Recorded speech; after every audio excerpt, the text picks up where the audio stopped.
Ebola. On en parle pas mal en ce moment, n'est-ce pas? En gros, c'est un virus découvert au Congo et au Soudan en 1976. Il ressemble à ça.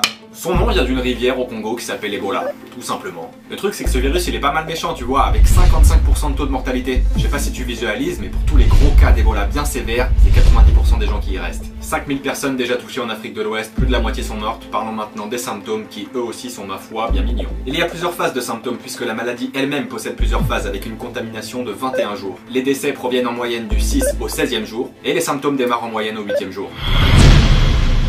Fièvre, irritation de la gorge, douleur musculaire, vomissement, hémorragie interne et externe, éruption cutanée et diarrhée. Bon, la deuxième phase est un poil plus hardcore que la première. Comme je le disais, Ebola a fait sa première apparition en 1976 en République démocratique du Congo avec 320 cas pour 280 décès. Ensuite, ça s'est un peu stabilisé au cours des années en restant dans les mêmes pays. Et si on en parle comme des dingues en ce moment, c'est parce qu'il y a une nouvelle flambée avec 1323 cas pour 729 décès. Mais pas seulement au Congo, cette fois-ci le virus traverse les frontières pour aller en Guinée, Libéria, Sierra Leone. Peinard le virus. Je vais démarrer en disant que les chercheurs prévoient une arrivée en France du virus pour le 24 octobre. Des chercheurs de l'université de Boston ont fait une projection statistique qui place la France en deuxième place des pays qui risquent le plus d'avoir un cas d'Ebola dans les jours à venir. Ils ont calculé ça en prenant en compte les liaisons aériennes avec les pays qui possèdent une épidémie. Bon, il faut savoir qu'une fois que tu l'as, tu restes contagieux tant que le virus est dans ton sang ou tout autre liquide biologique. Salive, larmes, lait maternel, urine. Le liquide se trouve aussi dans la semence, dans le sperme. Tu vois, oubliez tout type de rapport sexuel s'il y a une épidémie. Si je récapitule, pour éviter de choper Ebola, il faut arrêter de cracher sur les gens, arrêter de faire l'amour, plus de roulage de pelle ou autre bisous intempestifs, ne pas éternuer dans la tronche de quelqu'un, et arrêter de se faire pipi les uns sur les autres. Toutes ces choses, je ne les fais pas trop de toute façon. Même faire l'amour. Au revoir.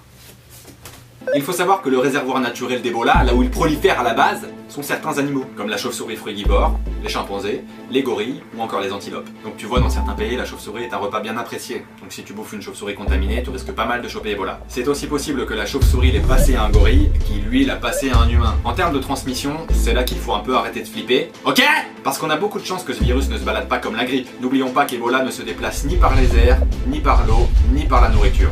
Ce virus se transmet par contact direct avec une autre personne infectée par ce même virus, justement par contact direct avec les fluides corporels, sang, salive, sperme. Ou aussi par exemple en ayant été exposé à du matériel médical contaminé. Et là c'est vraiment pas de chance, tu pars à l'hôpital pour un ongle incarné et paf, tu repars avec Ebola. Donc en gros finalement il n'y a pas tant de risque de contamination que ça, à partir du moment où vous prenez des précautions. Prenons un exemple tout simple pour que tout le monde comprenne. Même les teubés au fond là, je vois que vous écoutez rien depuis le début là. Si vous êtes dans un avion et qu'une personne à 2 sièges de vous possède Ebola, tant qu'il ne vous vomit pas dessus, il n'y a pas de risque de choper la maladie. Alors que si cet homme, plutôt sympathique d'ailleurs, possède la grippe, là, il y aura eu un risque de contamination. C'est plutôt les médecins qui, eux, vont prendre des risques en étant directement en contact avec les malades. Respect. Certains disent que la maladie peut muter et donc être contagieuse par les airs. À ce moment-là, on pourra commencer à vraiment flipper. J'aime pas les maladies. Alors c'est sûr, Ebola c'est pas très gentil, mais n'oublions pas que tous les ans, environ 500 000 personnes meurent de la rougeole. C'est pas terrible non plus. Allez, salut.